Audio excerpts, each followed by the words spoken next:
सब कुछ इस दुनिया में एक नाटक चल रहा है। सब सुख दुख केवल कुछ ही समय के लिए आते हैं और चले जाते हैं। इसलिए इन सुख दुखों को भुलाकर हमेशा परमानंद में स्थित कैसे रहना है, यही हम आज एक प्रसिद्ध भिक्षु की कहानी के माध्यम से जानेंगे। तो चलिए कहानी की शुरुआत करते हैं। दोस्तों, वैसे तो भगवान ने हम में से हर किसी को वो सब कुछ दिया है जो हमें मिलना चाहिए था, लेकिन हम में से कुछ लोग उसकी कदर करते हैं और कुछ लोग उसकी कद्र कभी नहीं कर पाते। और कुछ तो ऐसे भी होते हैं कि उनके पास जो कुछ भी है वो उसका बखान करते थकते नहीं, यानी कि अपने मुंह से ही अपनी बढ़ाई करते कभी नहीं थकते। तो अगर आप भी उन्हीं में से एक है या फिर आपके मित्रों में से कोई एक ऐसा व्यक्ति है, तो दोस्तों आज की यह कहानी आपके लिए बहुत ही ज्यादा मजेदार होने वाली है। हालांकि थोड़ी सी लंबी जरूर होगी, लेकिन यकीनन आपको आपके सभी सवालों के जवाब जरूर मिलेंगे। बहुत समय पहले की बात है।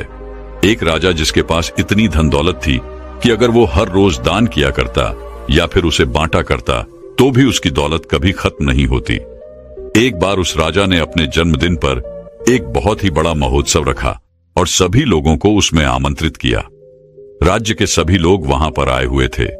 जो लोग जो कुछ भी मांग रहे थे वो उन्हें दिया जा रहा था। लोग राजा की जय जयकार रहे थे, राजा की प्रशंसा हो रही थी। राज्य के सभी लोग कह रहे थे कि ऐसा राजा ना तो आज तक हुआ है और ना ही कभी होगा। यह सब सुन राजा भी मन ही मन बहुत खुश हो रहा था। वह फूले नहीं समा रहा था। तभी राजा ने अपने राज्य में आए हुए सभी लोगों से कहना शुरू कर दिया कि मेरे पास इतनी जमीन है कि मैं भी नहीं जानता और उसे कोई भी नाप नहीं सकता। मेरे पास एक ऐसा अभूतपूर्व है जिसमें कोई भी शत्रु कभी नहीं घुस सकता। मेरे पास इतनी धन और दौलत है कि अगर मैं उसे रोज लुटाना भी चाहूं तो वह कभी खत्म नहीं होगी, और मेरे बल के आगे कोई भी शत्रु अपने घुटने टेक देता है। राजा अपने बखान में लगा हुआ था। वह अपनी बढ़ाई कर ही रहा था कि तभी उस भीड़ में से एक फकीर साधु बाहर आया। उस साधु ने राजा से कहा, है राजन, तुम्हारे पास कुछ भी नहीं है, फिर तुम भला इतनी अपनी बढ़ाई क्यों कर रहे हो? मुझे तो लग रहा था कि मैं ही गरीब हूं, लेकिन तुम तो मुझसे भी ज्यादा गरीब निकले। इतने लोगों के सामने जब फकीर ने राजा से यह सब कहा तो राजा को क्रोध आ गया। राजा ने तुरंत ही उस फकीर को कारागार में डाल दिया। अगले दिन उस फकीर साधु को राज्यसभा में बुलाया गया और उस फकीर से राजा ने कहा, अब कहो, तुम क्या कहना चाहते हो? इस पर वह फकीर साधु कहते हैं कि मुझे लगता था कि तुम्हारे पास धन दौलत ही नहीं है, लेकिन अब मुझे यह भी यकीन हो गया है कि तुम्हारे पास रत्ती भर दिमाग भी नहीं है। इस पर वह राजा और भी ज्यादा क्रोधित हो गया और उसने उस फकीर से कहा कि तुम हमारा अपमान कर रहे हो। हम चाहें तो तुम्हें अभी के अभी तुम्हें हम मृत्यु दंड दे सकते हैं। इस पर वह फकीर मुस्कुराने लगे और राजन से कहा, है राजन, किसी को कुछ देने के लिए हमारे पास भी कुछ होना चाहिए, लेकिन तुम्हारे पास तो कुछ भी नहीं है, तो फिर तुम भला मुझे क्या दे सकते हो? फकीर की इस बात पर राजा को और भी ज्यादा क्रोध आ गया। राजा ने कहा, अगर मेरे पास कुछ नहीं है तो फिर बताओ तुम्हारे पास क्या है? तुम मुझे क्या दे सकते हो? इस पर वह फकीर मुस्कुराने लगा और कहा, है राजन, मेरे पास जो कुछ भी है वह तुम्हें दिखाई नहीं देगा, और जो तुम्हें दिखाई दे रहा है ऐसा मेरे पास कुछ नहीं है। इस पर वह राजन कहता है कि है फकीर, मैं समझ गया कि तुम्हारी दिक्कत क्या है। तुम्हारे पास कुछ भी नहीं है और तुम चाहते हो कि तुम्हारे पास धन हो, दौलत हो। तुम गरीब हो इसलिए तुम अमीर होना चाहते हो। तो ठीक है, तुम अपने घर चले जाओ और अब इसकी चिंता करना बिल्कुल छोड़ दो। राजा की इस बात को सुनने के बाद वह फकीर एक बार फिर मुस्कुराने लगा और मुस्कुराते मुस्कुराते वह अपने घर की ओर चल पड़ा। वह फकीर एक टूटी फूटी झोपड़ी में रहा करता था। जब तक वह फकीर अपनी उस झोपड़ी में पहुंचा तब तक राजा ने उस झोपड़ी में हीरे जवाहरात से भरे हुए कुछ थैले उस झोपड़ी में रखवा दिए। राजा मन ही मन यह सोच रहा था कि जैसे ही वह फकीर इतना धन देखेगा तो वह खुशी के मारे पागल हो जाएगा, और यह सब मैं अपनी आंखों से देखना चाहता हूं। इसीलिए राजा झोपड़ी के पास में ही छुपकर यह सब देखने लगा। कुछ देर बाद जब वह फकीर अपनी झोपड़ी में आया तो उसने देखा कि हर तरफ हीरे ही हीरे फैले हुए थे। और उसके सोने के लिए भी कहीं पर जगह नहीं थी। इस पर उस फकीर ने उन थैलों को निकालकर अपनी झोपड़ी से बाहर फेंक दिया और अपने सोने के लिए जगह बनाई। उसमें से एक थैला जो बच गया था उसे अपने सर के यहां पर रखा और फिर उसी पर सो गया। राजा ये सब देखकर बड़ा ही आश्चर्यचकित था कि भला ये फकीर कहीं पागल तो नहीं है। इतने सारे धन के थैले रखे हुए थे, उसमें से उसने एक भी नहीं देखा। सारे के सारे थैले उठाकर उसने फेंक दिए, मानो वह धन की थैलियां हो ही ना, किसी ने कचरे की थैलियां वहां पर रख दी हों। ये सब राजा सोच ही रहा था कि तभी राजा के मन में एक और विचार आया। उसने सोचा कि लगता है फकीर कारगार में रहकर थक चुका था, उसे नींद आ रही थी, जिस वजह से उसने यह सारी थैलियां उठाकर बाहर फेंक दी। लेकिन जैसे ही वह उठेगा तो इन थैलों के अंदर जब इतना सारा ध्यान दिखेगा तो वह जरूर खुशी के मारे पागल हो जाएगा और जो कुछ भी थैले उसने बाहर फेंके हैं वह भी उठाकर वह अपनी झोपड़ी में ले जाएगा। अब राजा उस फकीर के उठने का इंतजार करने लगा। देखते ही देखते एक पैर बीत गया। वह फकीर नींद से उठा और उसने देखा कि आसपास जो भी थैलियां बची हुई थी उसे भी उठाकर उसने बाहर फेंक दिया और साथ ही साथ वह यह भी कह रहा था कि यहां पर किसने इतना सारा कूड़ा कचरा डाल दिया है। उस फकीर ने अपने झोपड़ी की साफ सफाई की और फिर बाहर आगे की ओर चल पड़ा। यह सब देख राजा बड़ा ही आश्चर्यचकित था। वह सोच रहा था कि लगता है शायद इसे धन की आवश्यकता नहीं है, इसे कुछ और ही चाहिए जिसके पीछे इस दुनिया के अधिकांश लोग पागल हैं और वो सबको चाहिए। राजा ने उस फकीर के आने से पहले उसकी भी व्यवस्था उस झोपड़ी में करवा दी और फिर फकीर के आने का इंतजार करने लग गया। कुछ समय बाद जब वह फकीर वापस आया, अपनी कुटिया में अंदर की ओर प्रवेश किया तो उसने देखा कि कुछ लड़कियां फकीर का इंतजार कर रही थीं, जो बिल्कुल जवान थीं, जिनके अंदर यौवन कूट कूट कर भरा हुआ था। वे सभी अपनी अदाओं से उस फकीर को लुभाने की कोशिश करने लगी। तभी फकीर ने उन सब की तरफ ध्यान से देखा और कहा, बेटियों, तुम सब यहां पर आए हो तो खाना खाकर जाना, मैं सभी के लिए खाना बनाता हूं। उन फकीर ने सभी के लिए भोजन बनाया और सभी को भोजन भी खिलाया। वहां पर उपस्थित जितनी भी लड़कियां थीं, अब उनके पास कहने के लिए कुछ नहीं रहा था। तभी उन फकीर ने कहा कि हमारा मन साफ होना चाहिए, तन से कुछ नहीं होता, और हमारा मन तब साफ होगा जब हमारा मन स्थिर होगा। मन की चंचलता हमें लूट लेती है, हम भटकते हैं और सिर्फ भटकते ही रह जाते हैं। लेकिन अगर मन शांत होगा, स्थिर होगा, तो हम उन ऊंचाइयों को पा सकते हैं जिसकी आपने कभी कल्पना भी नहीं की है। सभी लड़कियों ने एक एक करके उन फकीर का आशीर्वाद लिया और वहां से चल पड़ी, मानो वो सभी लड़कियां अपने पिता से मिलकर घर वापस जा रही हों। राजा ये सब देख रहा था और उसे ये सब देखकर बड़ा ही आश्चर्य हुआ। राजा एक बार फिर से सोच में पड़ गया कि आखिर इस फकीर को क्या चाहिए। इसने धन नहीं लिया, इसने उन स्त्रियों को भी खाना खिलाकर भेज दिया, तो फिर ऐसी कौन सी चीज है जो इस फकीर को खुश कर सकती है, जो इस फकीर को चाहिए। बहुत देर सोच विचार करने के बाद राजा के मन में एक और नया विचार आया और वह सोचने लगा कि एक ऐसी चीज है जिसके लिए लोग परेशान रहते हैं, जिसके लिए लोग षड्यंत्र भी रचते हैं और जिंदगी भर इसे पाने की कल्पना करते रहते हैं, लेकिन ये सबके भाग्य में नहीं होता। यह सब सोच विचार करने के बाद राजा फकीर की झोपड़ी में चला गया। फकीर ने जैसे ही राजा को देखा, उसने राजा से कहा, है राजन, आइए, आपका स्वागत है। इस पर राजा ने कहा कि मैं आज आपको एक उपहार भेंट करने आया हूं, और यह उपहार ऐसी चीज है जो सबके भाग्य में नहीं होती, ये कुछ ही लोगों को मिल पाता है। इसके लिए लोग लड़ते भी हैं, मरते भी हैं और षड्यंत्र भी करते हैं, और फिर भी यह उनके नसीब में नहीं होता। राजा ने अपना मुकुट निकाला और उस फकीर के सर पर रख दिया और कहा कि आज से आप इस राज्य के राजा हैं। इस पर वह फकीर मुस्कुराने लगा और कहा, है राजन, आप खुद इतने कंगाल हैं कि आपके पास ले दे करके बस यही तो एक चीज बची हुई है। अगर आप वो भी मुझे दे देंगे तो भला आपके पास क्या बचेगा। इस पर वह राजा और भी क्रोधित हो उठा, उसके अहंकार को ठेस लग गई। राजा ने क्रोधित होकर कहा, तुम एकदम मूर्ख हो, तुम्हारे पास खुद तो कुछ है नहीं और मैं तुम्हें देने की कोशिश कर रहा हूं तो वो भी तुम नहीं ले रहे हो और मुझे कंगाल बता रहे हो। मैंने तुम्हें सुख देने की इतनी सारी कोशिशें की, लेकिन सारी की सारी नाकाम रही। अब मुझे समझ में आ गया है कि तुम इसी कंगाली में जीना चाहते हो, तुम्हें यही कंगाली पसंद है। राजा के मुख से यह शब्द सुनते ही वह फकीर जोर से हंस पड़ा और कहा, जिसे तुम परम सुख बता रहे हो वो परम सुख नहीं बल्कि परम दुख है। तुम बता रहे हो कि तुम्हारे पास इतनी जमीन है कि कोई नाप नहीं सकता, इतना पैसा है कि अगर तुम बांटते रहो तो भी ये कभी खत्म नहीं होने वाला, और तुम ये भी कहते हो कि तुम्हारे बल के आगे शत्रु अपनी हार मान लेते हैं, अपने घुटने एक देते हैं। लेकिन राजन, तुम यह भूल चुके हो कि यह कभी किसी का नहीं हुआ, यह तुम्हारा भी नहीं होगा। आज तुम्हारे पास है तो ये कल किसी और का होगा और उसके बाद किसी और का। यही प्रक्रिया निरंतर चलती रहेगी। इसीलिए मैं तुम्हें कंगाल बता रहा हूं।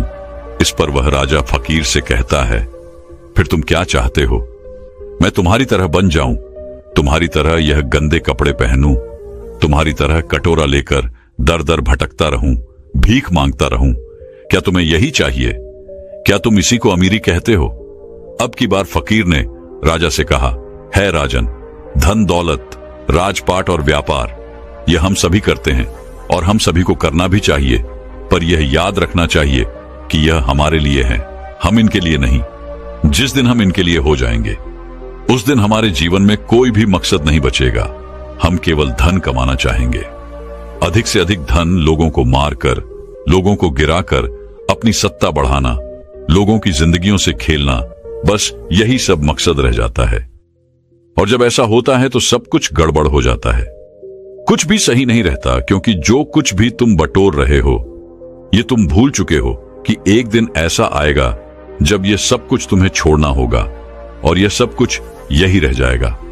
और उस दिन तुम्हें यह एहसास भी होगा कि जो कुछ भी तुमने कमाया था वो तुम्हारे किसी काम का नहीं, और फिर तुम अपने आप को गरीब ही महसूस करोगे। इस दुनिया में हर एक चीज हम मनुष्यों के उपयोग के लिए बनाई गई थी, लेकिन जैसे जैसे हम उन चीजों का उपयोग करने लग जाते हैं हमारे मन में एक भ्रम सा पैदा हो जाता है कि ये सारी चीजें हमारी हैं, और हम इसके मालिक बनने की कोशिश करने लग जाते हैं, और हमें ऐसा लगने लगता है कि हमारे पास ही सब कुछ है, और हम अपने बड़े बड़े बखान भी करते हैं। और ऐसे भ्रम पालना अच्छी बात नहीं, जैसे कि तुम्हें हो गया है राजन। फकीर की इन बातों को सुनने के बाद राजा उन फकीर से कहता है कि ऐसी बातें तो कोई दरिद्र फकीर ही कह सकता है, क्योंकि उसके पास तो कुछ भी नहीं है। वो गरीब है और गरीबी में ही जिएगा और गरीबी में ही अपनी अंतिम सांसें लेगा। राजा की इस बात को सुनते ही वह फकीर एक बार फिर से जोर से हंस पड़ा और कहा, है राजन, तुम्हारे पिताजी इस समय मृत्युशैया पर लेटे हुए हैं, जाओ और उनसे पूछो कि उन्होंने अब तक क्या कमाया है। उस फकीर की बात को सुनने के बाद वो राजा तुरंत ही अपने महल लौट गया और अपने पिता के पास गया। वहां उसने देखा कि उनके पिता की तबीयत काफी ज्यादा खराब हो चुकी थी। राजा ने अपने पिता से पूछा, पिताश्री, मैं आपसे यह जानना चाहता हूं कि आपने आज तक क्या कमाया है, आपने आज तक क्या क्या इकट्ठा किया है। इतना बड़ा राज्य है, इतनी धन, इतनी दौलत है, इतना यश है, और मेरे जैसा एक पुत्र भी है। क्या आपने यह सब कमाया है?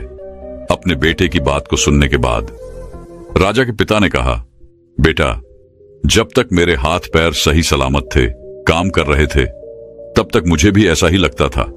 लेकिन आज जब मैं इस हालत में हूं और मुझे यह भी पता है कि बहुत ही जल्द मैं मृत्यु को प्राप्त हो जाऊंगा, तब मुझे ऐसा लग रहा है कि जैसे आज तक मैंने कुछ भी नहीं किया। मैं अपने आप को बिल्कुल खाली महसूस कर रहा हूं। जो कुछ भी मेरे पास है उसमें लालच है, षड्यंत्र है, क्रूरता, बेईमानी, धोखेबाजी। वास्तविकता में यही सब लिप्त मैंने कमाया है। यही है जो कुछ मैंने अपने पूरे जीवन में कमाया है और इसी को इकट्ठा किया है।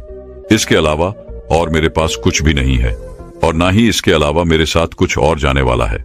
आज मुझे खुद पर हंसी आ रही है। इस महल में मेरे साथ कितने ही ऐसे लोग थे जिन्हें मैं अपना कहता था, जिनसे मेरा लगाव था, लेकिन आज वह मेरे साथ नहीं है। यहां तक कि तुम भी मेरे साथ नहीं हो। इतना बड़ा मूर्ख और कौन हो सकता है? पिता के मुख से यह सारी बातें सुनकर राजा के मन को बड़ी ही ठेस लगी। उसे बड़ी तकलीफ हुई। वह तुरंत ही उन फकीर के पास वापस लौटा और उन फकीर से कहने लगा कि जो तुम कहते थे वो बिल्कुल सही है। तुम कह रहे थे कि मैं कंगाल हूं, मैं गरीब हूं और मेरे पास देने के लिए कुछ भी नहीं है। तुम बिल्कुल सही कह रहे हो, लेकिन मैं अमीर बनना चाहता हूं और मैं अपनी अमीरी लोगों में बांटना चाहता हूं। तो यह मैं कैसे कर सकता हूं ताकि मैं अपने अंतिम समय पर यह ना कह पाऊं कि मेरे पास कुछ भी नहीं है। राजा की इन बातों को सुनने के बाद फकीर ने राजा से कहा कि तुम्हारे पास जो कुछ भी है, धन, दौलत, वैभव, इन सभी को सही ढंग से उपयोग करो और तुम अमीर हो जाओगे। अगर तुम सही उद्देश्य के साथ अपने कार्य को करते रहोगे तो उसका फल भी तुम्हें अच्छा ही मिलेगा। इस पर वह राजन फकीर से कहता है कि आखिर इसमें सही क्या है, यह आप ही मुझे बताइए। राजा की इस सवाल का जवाब देते हुए फकीर कहते हैं कि धन कमाओ और धन के मालिक बनो, लेकिन याद रखना कि कभी भी धन को अपना मालिक मत बनने देना। तुम राजा हो तो राजा के अपने कार्य को भी पूरा करो, प्रजा का ख्याल रखो, लेकिन प्रजा को लूट कर अपना धन, अपना वैभव मत बढ़ाओ। अपनी प्रशंसा खुद मत करो, ऐसे कार्य करो जिससे लोग तुम्हारी प्रशंसा करें, और जिस दिन लोग तुम्हारी प्रशंसा करना शुरू कर देंगे उस दिन समझ जाना कि तुमने अपने जीवन में कुछ अच्छा कमाया है जो तुम्हारे साथ जा सकता है। इस संसार में सभी भौतिक चीजों से अपने आप को जोड़ना छोड़ दो, क्योंकि ये सारी चीजें नश्वर हैं और यहीं पर रह जाएंगी, जैसे कि तुम भी नश्वर ही हो। तुम आए तो अकेले ही थे, लेकिन तुम अपने साथ अपने कर्म लेकर जाओगे। ये अच्छे हो सकते हैं या फिर बुरे, इससे तुम्हारा पीछा नहीं छूटने वाला। राजा को सारी बातें समझ में आ चुकी थी। राजा ने फकीर को धन्यवाद कहा, उन्हें प्रणाम किया और वापस अपने महल की ओर चल पड़ा।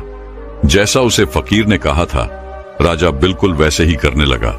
न तो उसने उसके बाद से कभी धन बांटा था, न ही बेवजह किसी को दंड दिया, और न ही बेवजह उसने अपने पड़ोसी देशों पर चढ़ाई करके उन्हें जीतने की कोशिश की। लेकिन उसने इस सीख के बाद अपने राज्य के लोगों को इतना मजबूत बना दिया कि उन्हें किसी से भी धन मांगने की कभी कोई जरूरत ना पड़े। कोई इतना गरीब ना हो कि उसके लिए 2 वक्ती रोटी ना मिल पाए, पहनने के लिए अच्छे अच्छे कपड़े हों, अच्छा घर हो, छत हो। इन सभी चीजों पर राजा ने बखूबी काम किया। 2 राज्य के युद्ध के बीच में सिपाहियों की बेवजह जान जाया करती थी, इसलिए राजा ने युद्ध करना भी बंद कर दिया। केवल अपने लोगों की रक्षा करने के लिए वह युद्ध में उतरा करता था। एक भयंकर युद्ध के दौरान वह राजा अपने एक सिपाही की जान बचाते हुए घायल हो गया था। राजा वह युद्ध तो जीत गया, लेकिन उसकी जान पर बनाई। राजा अपनी आखिरी सांसें ले रहा था। उस समय राजा के चेहरे पर मुस्कान थी। वह जोर से हंसा और कहने लगा, है फकीर, तेरा धन्यवाद कि मेरे लिए लोग इतना आंसू बहा रहे हैं, मेरी प्रशंसा कर रहे हैं और मेरी फिक्र भी कर रहे हैं। मैंने इतना कुछ कमा लिया है कि लगता है मैंने कुछ नहीं कमाया। मैं खाली हाथ आया था और खाली हाथ ही जा रहा हूं। ना मेरे पास कुछ अच्छा है और ना ही कुछ बुरा। तभी अचानक वह फकीर राजा के पास आया और राजा से कहने लगा, अरे इतनी क्या जल्दी है, अभी तो तुम्हें और शासन करना है। उस फकीर ने अपनी पोटली से एक औषधि निकाली और राजा को पीला दी। देखते ही देखते वह राजा बहुत ही जल्दी फिर से स्वस्थ हो गया, और जैसे ही वह पूरी तरह से स्वस्थ हुआ, वह वापस उस फकीर से मिलने उसी झोपड़ी में चला गया। लेकिन जब वो वहां गया तो बिल्कुल भी हैरान रह गया, क्योंकि वहां पर कोई फकीर नहीं था। वह फकीर कहां गया, ये किसी को नहीं पता। दोस्तों, कुछ इसी प्रकार हम अपना जीवन सिर्फ धन कमाने में लगा देते हैं। जीवन भर हम उस धन को कमाते हैं जो धन हमारे किसी काम का नहीं। हम ऐसी ही चीजें इकट्ठा करते रहते हैं, और आखिर में अंतिम समय आने पर हमें यह एहसास होता है कि हमने सब कुछ कमाकर भी कुछ नहीं कमाया, और हमारे साथ सिर्फ हमारे कर्म ही रह जाते हैं। तो दोस्तों, चलिए अब अपनी नींद को पूरी तरह से योग निद्रा के माध्यम से ध्यान में कैसे परिवर्तित करना है, और ब्रह्मचर्य में सुबह जल्दी उठने की आदत कैसे लगानी है, इस विषय पर अगली कहानी की शुरुआत करते हैं। दोस्तों, कहते हैं जिन लोगों की नींद मृत्यु के समान शांत और स्थिर हो जाए, उन लोगों का हर सुबह एक नया जन्म होता है।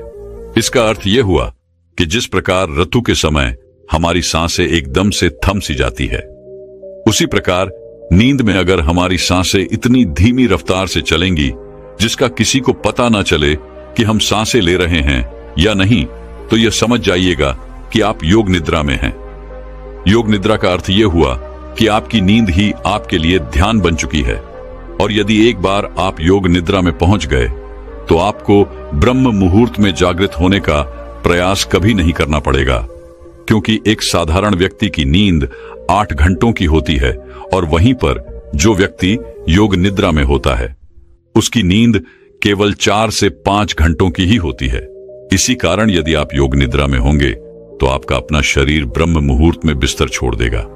यदि आप भी अपनी नींद को योग निद्रा की नींद बनाना चाहते हैं, अपने आप को ब्रह्म मुहूर्त में उठाना चाहते हैं, तो इसके लिए आपको एक बात समझनी बहुत जरूरी है, और वह यह है कि अपने शरीर के साथ जबरदस्ती हमें नहीं करनी चाहिए।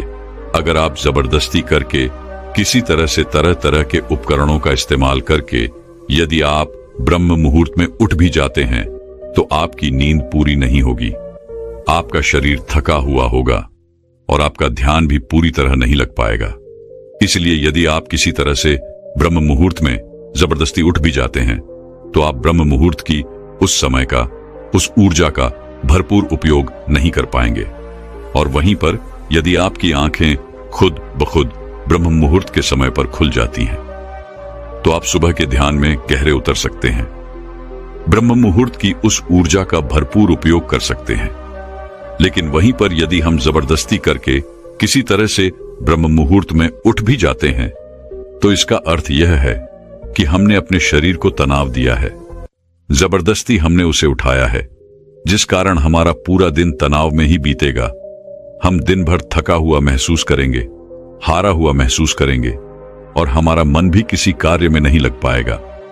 यदि आप वास्तव में ब्रह्म मुहूर्त में उठना चाहते हैं तो इसकी तैयारी आपको पिछली रात को ही करनी होगी।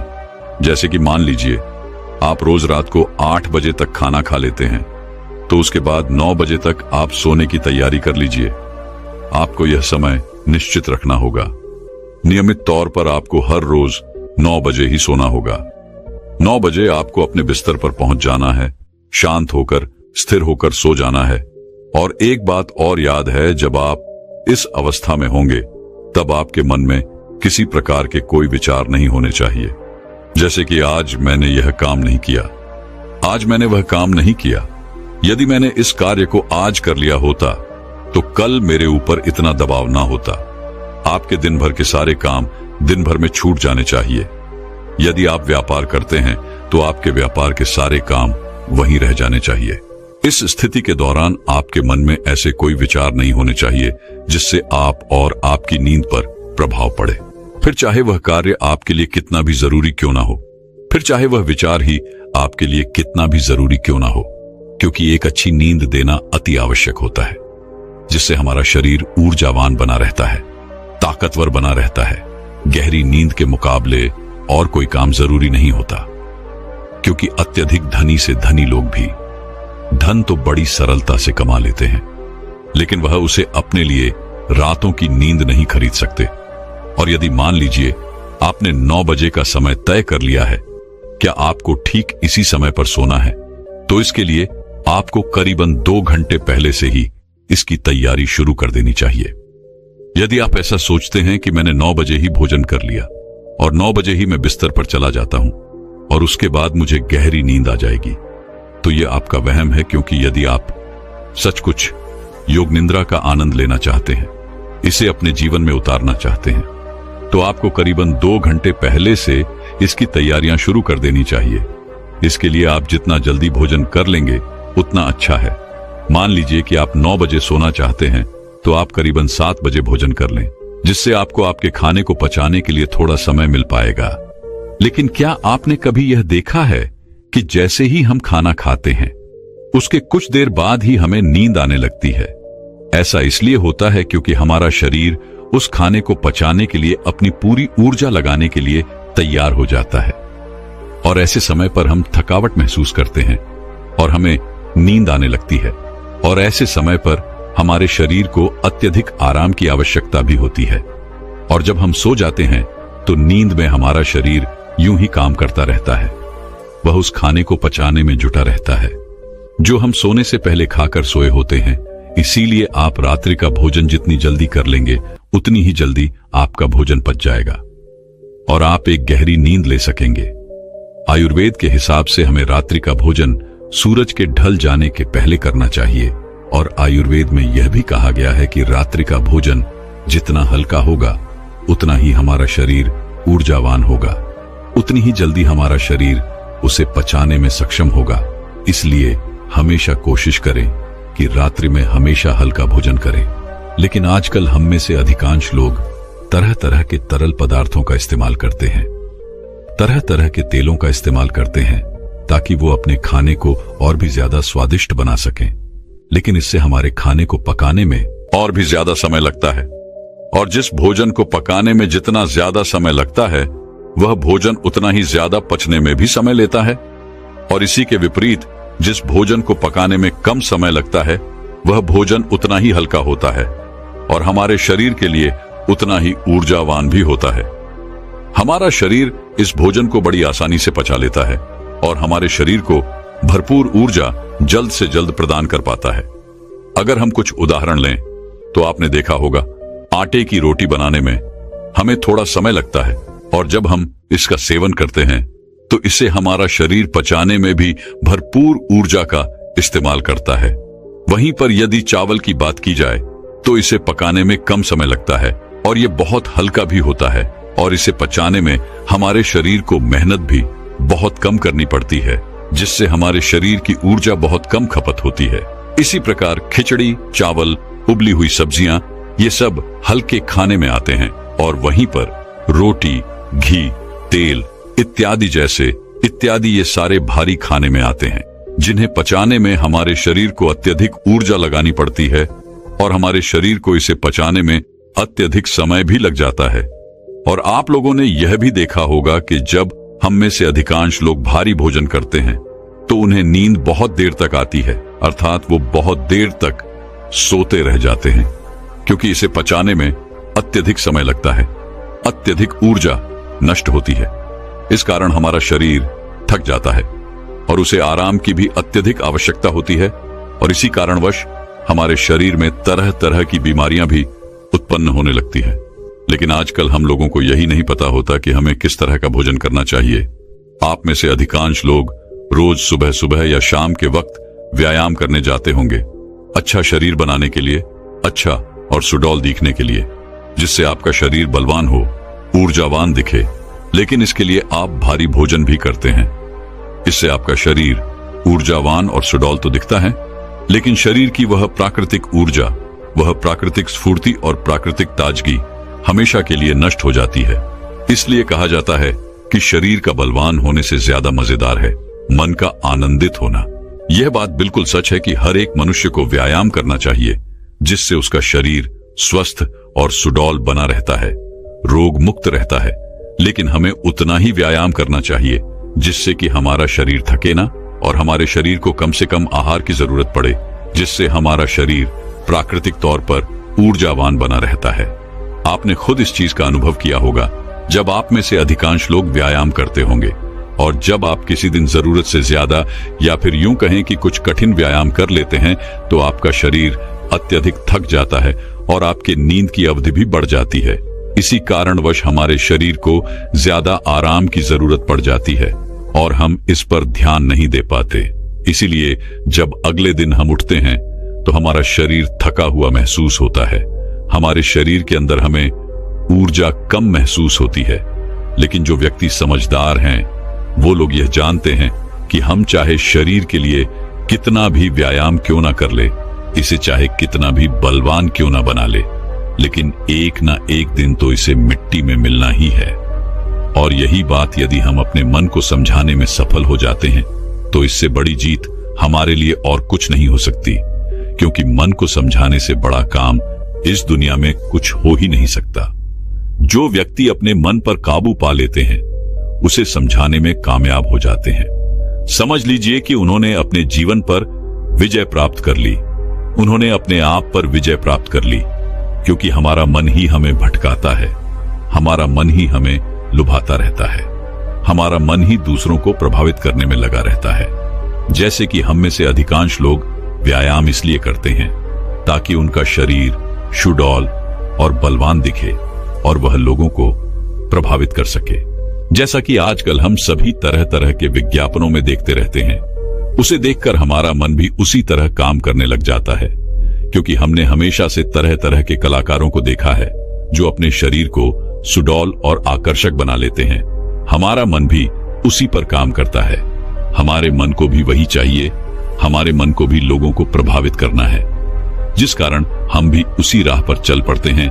लेकिन हम कभी ये नहीं सोचते कि अगर हमारा समाज साधु संतों, ऋषि मुनियों की तरह मन को आकर्षण बनाने में ध्यान देते, तो शायद हम व्यायाम से कहीं ज्यादा ध्यान को देते, उसे महत्वपूर्ण समझते। खैर, हम अपने विषय की तरफ आगे बढ़ते हैं। रात्रि को करीबन 7 बजे के आसपास आपको भोजन कर लेना है, और यह भोजन हल्का होना चाहिए। उसके बाद आपको अपने शरीर को शांत और स्थिर बनाने की कोशिश करनी है, क्योंकि इस दौरान आपके पास कोई और काम नहीं होना चाहिए। 7 बजे के पहले पहले आपको आपके सारे काम निपटा लेने हैं, फिर चाहे वह दफ्तर क्यों, या व्यापार के, या फिर मन में कोई उथल पुथल। इन चीजों को पूरी तरह से बंद कर देना है। और 7 से 9 बजे के बीच का यह जो वक्त है, इसका हमें भरपूर उपयोग करना है, अपने मन को शांत करने के लिए, स्थिर करने के लिए, विचार मुक्त बनाने के लिए। और इसके लिए चाहें तो आप रात्रि के बाद स्नान भी कर सकते हैं, और स्नान करने के लिए आप चाहे तो हल्के गुनगुने पानी का भी इस्तेमाल कर सकते हैं। और स्नान करते वक्त आपके मन में तरह तरह के विचार उत्पन्न होंगे, और इस समय पर आपको केवल इन्हीं विचारों पर ध्यान देना है। जैसे कि आज जो भी थकान हुई है, मेरा शरीर जितना भी थका हुआ है, जो भी मैंने आज काम किया है, जो भी मैंने किसी से ईर्ष्या की है, नफरत की है, घृणा की है, वह सारी चिंताएं, वह सारी परेशानियां इस पानी के साथ धूल रही है, और मेरा मन एकदम खाली, शांत और निर्मल हो रहा है। यदि आप ऐसा भाव स्नान करते वक्त मन में रखते हैं, तो आपका मन शांत होने लगेगा, और आप अपने आप को स्थिर करने में भी धीरे धीरे कामयाब हो ही जाएंगे। जब आप रोज रोज एक ही अभ्यास लगातार करते रहेंगे, तो इसका परिणाम भी आपको उतना ही जल्दी मिलेगा। और स्नान करने के बाद कोशिश कीजिए कि आपका ध्यान किसी और पर ना जाए। एकदम शांत रहिए। जो भी आपने आज किया है, जो भी वस्तुएं आपने देखी हैं, सोची हैं, सुनी हैं, उन्हें वहीं पर छोड़ दीजिए, क्योंकि वह सारी चीजें आपको अगले दिन फिर वहीं पर मिल जाएंगी। और उसके बाद अपने कक्ष की ओर आगे बढ़े। अपने कक्ष में जो भी सुगंध आपको पसंद हो, उसका इस्तेमाल करें। हो सकता है या कोई धूप बत्ती हो, या फिर कोई परफ्यूम, आप इसका इस्तेमाल कर सकते हैं। उसके बाद अपने कमरे की रोशनी को धीमा कर दीजिए, और मन को शांत करने के लिए, स्थिर करने के लिए कोई शांत संगीत लगाकर उसे ध्यानपूर्वक सुन सकते हैं। और उसके बाद आप बिस्तर पर लेट जाइए, और किसी प्रकार के उपकरणों का इस्तेमाल ना करें। बस सोते वक्त अपने मन में अपने आप से कहिए कि मुझे ब्रह्म मुहूर्त में उठना है, और इसे आपको बड़े ही ध्यानपूर्वक कहना है। आपका पूरा ध्यान केवल इन्हीं शब्दों पर होना चाहिए। यदि आप सुबह 4 बजे उठना चाहते हैं, तो आप कह सकते हैं कि मुझे कल सुबह 4 बजे उठना है। हे प्रभु, मेरी इसमें मदद कीजिएगा। मुझे अगली सुबह 4 बजे उठा दीजिएगा, क्योंकि आप ही इस सृष्टि के कर्ता धर्ता है। इसलिए मैं आपके भरोसे एक गहरी नींद लेने जा रहा हूं, और मुझे पूरी उम्मीद है कि आप मुझे कल सुबह 4 बजे अवश्य जगा देंगे। अपने मन में यह भाव बनाए रखें, और इसी भाव के साथ आप गहरी नींद में चले जाएं। आपको ऐसा पूरे 21 दिनों तक करना होगा। उसके बाद आप खुद ही एहसास कर पाएंगे कि जब आप नींद में थे, तब भी आपको आपके आसपास क्या हो रहा है। इन सब का ज्ञान था। आप नींद में भी जगे हुए थे, और अब आपका जागरण पूर्ण हुआ, और अब आप योग निद्रा में प्रविष्ट हो चुके हैं। आप यह भी एहसास कर पाएंगे कि जिस नींद को पूरा होने में 8 से 10 घंटे लगा करते थे, और उसके बाद भी जब हम अगली सुबह उठते हैं, तो हमारा शरीर थका हुआ और बीमार सा महसूस होता था, अब वही नींद केवल 4 से 5 घंटों के अंदर पूर्ण हो जा रही है। और आपके शरीर में भी एक अलग ऊर्जा है, अलग शक्ति है। आपका मन भी स्फूर्ति से भरा हुआ है, और आपका मन भी सभी कार्यों में बड़ी सरलता से और सहजता से लगने लगा है। और ऐसा इसलिए हो पाता है क्योंकि यह नींद आपकी वास्तविक नींद है। पहली जो नींद आप सो रहे थे, उसमें आपके मन में तरह तरह के विचार रहते थे, तरह तरह के आपको सपने दिखाई पड़ते थे। आपका मन, आपका मस्तिष्क पूरी रात्रि भर काम करता रहता था, आपका शरीर आपके भोजन को पचाने के लिए कार्य करता रहता था, जिससे आपकी ऊर्जा नष्ट होती रहती थी। इसी कारणवश जब आप उस नींद से उठते थे तब भी आपका शरीर उसी प्रकार थका हुआ, हारा हुआ और कमजोर दिखाई पड़ता था। लेकिन जब आप इस प्रक्रिया का इस्तेमाल करेंगे तो उसके बाद ना तो आपके मन में कोई विचार होंगे, ना ही आपका शरीर थका हुआ होगा और ना ही आपके शरीर को किसी प्रकार के किसी क्रिया को करने की कोई आवश्यकता पड़ेगी। आपका मन, आपका दिमाग पूरी तरह से शांत होगा और जब आप अगली सुबह उठेंगे तो आपका शरीर पूरी तरह से ऊर्जावान बना रहेगा। आप किसी भी कार्य को पूरे मन और लगन के साथ पूरा करेंगे। ना ही आपको आलस्य आएगा और ना ही आप थकेंगे और ना ही आपको पूरे दिन पर किसी प्रकार का कोई तनाव महसूस होगा। आपका पूरा दिन तरोताजी से भरा हुआ रहेगा। आपके लिए एक नए दिन की शुरुआत होगी। आप हर काम में आनंद लेंगे। योग निद्रा में पहुंचने के बाद आपका ध्यान करना भी अत्यधिक सरल हो जाता है। आप बहुत जल्दी ही गहरे ध्यान में उतर जाते हैं। रात को योग निद्रा लेने के बाद ब्रह्म मुहूर्त में किया गया ध्यान सबसे लाभकारी होता है। इसलिए जब भी आप योग निद्रा से उठें तो कोशिश कीजिएगा कि कम से कम 1 घंटा आप ध्यान के लिए अवश्य निकालें। ध्यान ही वह मार्ग है जिससे आप उस असीम शक्ति को समझ पाएंगे, उसे पहचान पाएंगे, उस विराट रूप को देख पाएंगे। आप उसे देख पाएंगे जो इस कण कण में बसा हुआ है। आप वह सब कुछ देख पाएंगे, समझ पाएंगे जो आज तक इन शास्त्रों में लिखा गया है।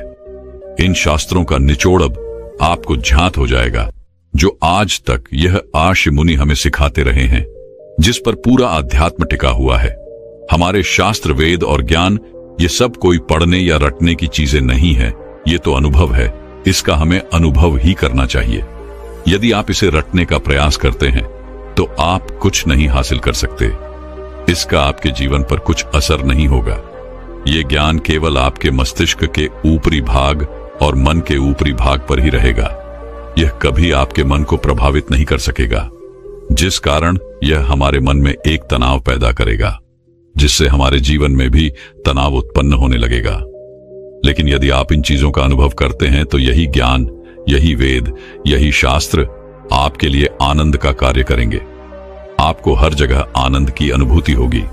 आप केवल हर जगह वास्तविकता को देख पाएंगे, सत्य को समझ पाएंगे, सत्य को जान पाएंगे और आपका जीवन भी सरल और सूक्ष्म होने लगेगा। दोस्तों, मैं उम्मीद करता हूं कि यह कहानी सुनने से आपके जीवन में अच्छे बदलाव आए होंगे। आपको इस वीडियो से क्या सीखने मिला, ये कमेंट करके जरूर बताएं और अपने परिवार, दोस्तों या आपके करीबी इंसान के साथ ये कहानी शेयर करके उन्हें भी इस ज्ञान से परिचित करवाएं। बाकी अगर आपको यह वीडियो दिल से अच्छी लगी हो तभी इस वीडियो को लाइक कर देना और आपने अब तक इस चैनल को सब्सक्राइब न किया हो तो चैनल को सब्सक्राइब भी जरूर कर देना। आपका हर दिन शुभ हो और खुशियों से आपका जीवन भरा रहे। धन्यवाद। नमो बुद्ध।